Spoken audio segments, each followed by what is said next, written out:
மூத்த வழக்கறிஞர் திரு தமிழ்மணி இணைந்திருக்கிறார். திரு தமிழ்மணி, தற்போது வாத பிரதிவாதங்கள் போய்கொண்டிருக்கிறது. இதுல இந்த மெஜாரிட்டி யார் கோருகிறார்களோ அவர்கள் இந்த நம்பரை பேரவையில் தான் நிரூபிக்கணும், ஆளுநரிடம் கொடுக்க தேவையில்லை அப்படின்றதும் கூட திரு முகுல் ரோத்தகி வச்ச ஒரு வாதம். இந்த வாதங்களை நீதிமன்றம் எப்படி எடுத்துக்கொள்ளும்? ஒரு 3 விஷயம் சொல்றேன் உங்களுக்கு. நீங்க சொல்றதுக்கு கேட்கறதுக்கும் பதில் இருக்கு. ஒண்ணு, 10வது அட்டவணையில அரசியலமைப்பு சட்டத்துல எந்த கட்சியால் தேர்ந்தெடுக்கப்படுகிறாரோ அந்த நபர் மாற்றி வாக்களித்தால், அந்த கட்சி நிலைப்பாட்டுக்கு எதிராக வாக்களித்தால் அந்த நபர் பதவி இழந்து விடுவார். எம்எல்ஏவாக பதவி தொடர அவருக்கு பதவி இழப்பு ஏற்பட்டுவிடும் என்று சொல்லப்பட்டிருக்கிறது. இது மற்ற மாநிலங்களில் எழுந்ததை போன்ற நிலைமை கர்நாடகாவில் இல்லை. மற்ற மாநிலங்களில் சின்ன சின்ன கட்சிகள், பீகாராக இருந்தாலும் கோவாவாக இருந்தாலும் சின்ன சின்ன கட்சிகள், அவர்கள் தான் கீ ஹோல்டர்கள். அவர்கள் சாதியை வைத்திருந்தார்கள். இறுதி திறவுகோல் அவர்கள் கையில் இருந்தது. இங்கே அப்படிப்பட்ட நிலைமை இல்லை. இங்கு 2 ரிஜிஸ்டர்ட் பொலிட்டிக்கல் பார்ட்டிஸ், ஒரு 2 பெரிய கட்சிகள், அந்த மாநிலத்தை ஆண்ட கட்சிகள், அவர்களுடைய தலைவர்கள் எங்களுடைய உறுப்பினர்கள் நாங்கள் முடிவெடுத்திருக்கிறோம், ஆட்சி அமைக்க வேண்டும் என்று சொல்லிவிட்ட பிறகு அது 78 37 கூட்டினால் 115. அவர்கள் இன்னும் 2 பேர் ஆதரிப்பதாக சொல்லுகிறார்கள். அதை கூட விலக்கி வைத்து விடுங்கள். அதற்கு பிறகு 104 கூப்பிடுவது என்பது முதல் தவறு. இன்னொன்று, ஒரு சட்ட மீறல் நடந்தால்தான், அதாவது கட்சி தாவல் சட்டத்தில் அந்த சட்டத்தினுடைய புரவிஷன்ஸை மீறி வாக்களித்தால் மட்டும்தான் திரு எதியூரப்பா மெஜாரிட்டியை நிரூபிக்க முடியும் என்பது ஒரு குழந்தைக்கு கூட தெரியும்.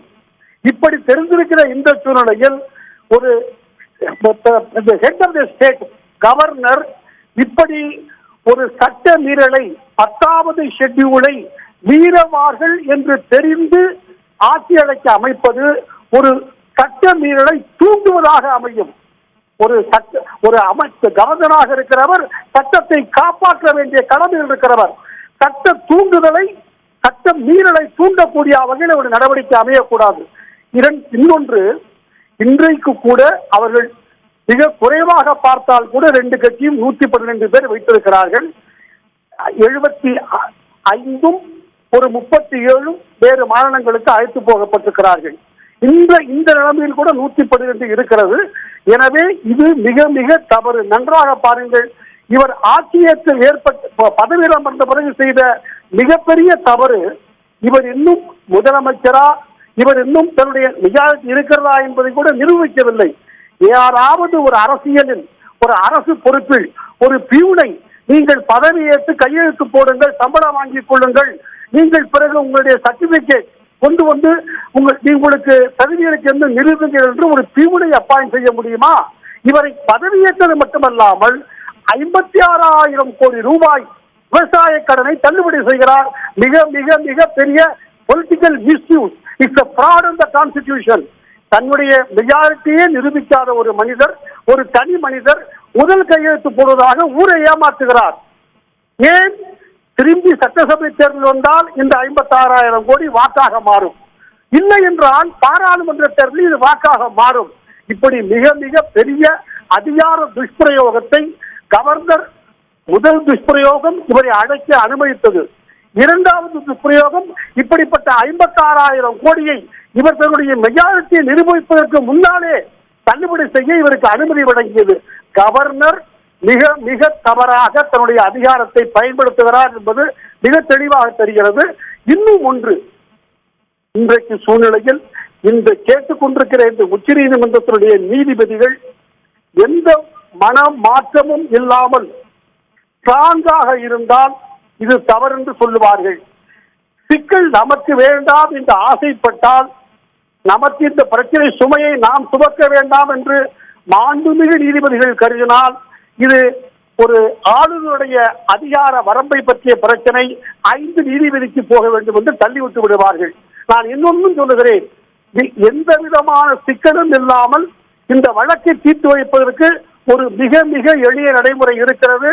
அதை வாதாடுவார்கள் என்று நான் எதிர்பார்க்கிறேன். ஒரு நிமிடம் என் மனைவியில் நான் சொல்லுகிறேன். எந்த ஒரு பெற்ற குழந்தைக்கு தாய் கஷ்டப்பட்டு பேச கற்றுக் கொடுக்கிறாள், அது பேச ஆரம்பித்தவுடன் கேட்கிற முதல் கேள்வி, அம்மா நீ பூவும் பொட்டும் இல்லாமல் எப்போது மாறுவாய் என்ற கேள்வியை கேட்க அந்த குழந்தைக்கு அனுமதிக்க கூடாது. அதை போல்தான் ஒரு கட்சியின் சார்பில் அந்த கட்சியினுடைய தொண்டர்களை பயன்படுத்தி, அவர்கள் வியர்வையை பயன்படுத்தி, அவர்கள் வாக்கை பயன்படுத்தி, சின்னத்தை பயன்படுத்தி தேர்ந்தெடுக்கப்படுகிற ஒரு சட்டமன்ற உறுப்பினர் அவருடைய முதல் வாக்கு அந்த கட்சிக்கு எதிராக அனுமதிக்க கூடாது. எனவே இப்போது கூட உச்சநீதிமன்றம் ஒரு இடைக்கால உத்தரவு, மிக எளிய உத்தரவை போட்டால் இந்த பிரச்சனை தீர்ந்துவிடும். இவர்களுக்கு ஸ்லீப்பிங் செல் இந்த கட்சியிலும் இருக்கலாம், அந்த கட்சியிலும் இருக்கலாம். ஏனென்றால் அந்த மாநிலத்தை பொறுத்தவரை மதமும் ஜாதியும் பெரும் பங்கு வகிக்கிறது. எனவே கிராஸ் ஓட்டு 2 பக்கமும் வாய்ப்பு இருக்கிறது. ஒரே ஒரு மிக எளிய தீர்வு இதற்கு, ஓட்டு நடத்துங்கள். இது ஓப்பனிங் ஓட்டு தான். எந்த கட்சியினுடைய எம்எல்ஏ அந்த கட்சி நிலைப்பாட்டுக்கு மாறாக ஓட்டளிக்கிறாரோ அவர் ஓட்டளிப்பில் கலந்து கொள்ளவில்லை என்று எடுத்துக்கொள்ளப்படும். அதாவது 222 பேர் ஓட்டு போட்டால் 22 பேர் கட்சி நிலைப்பாட்டுக்கு மாற்றி போட்டால் 200 பேர் தான் கலந்து கொண்டார்கள் என்று ஒரு முடிவெடுக்க முடியுமானால் இந்த பிரச்சனை சால்வ் ஆகிவிடும். வெளிப்படையாகவே தெரிகிறது 104 ஒரு எண்ணிக்கை இல்லை அப்படின்னு. இதே போன்ற ஒரு சூழல் இதற்கு முன்பும் பாரதிய ஜனதா ஆட்சி ஏற்பட்ட போது 2008ஆம் ஆண்டு இது மாதிரியான ஒரு ஃபுல் மெஜாரிட்டி இல்லை, ஒரு சில எம்எல்ஏக்கள் ஆபரேஷன் கமல் மூலமாக இது பண்ணப்பட்டு அதற்கு அப்புறம் தான் மெஜாரிட்டி நிரூபிச்சாங்கன்னு. அது போன்ற ஒரு வாய்ப்புகளும் இருக்கிறது தானே. நீங்க ஒரு வித்தியாசத்தை தயவு செஞ்சு நான் முதல்லயே சொன்னேன்.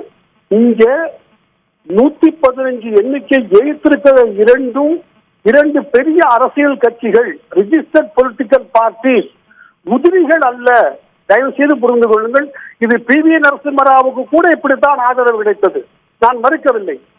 ஆனால் இப்படிப்பட்ட ஏதோ இன்றைக்கு ஒரு சூழ்நிலை, மிக சரியான சூழ்நிலையில் உச்சநீதிமன்றத்துக்கு இந்த வழக்கு போயிருக்கிறது.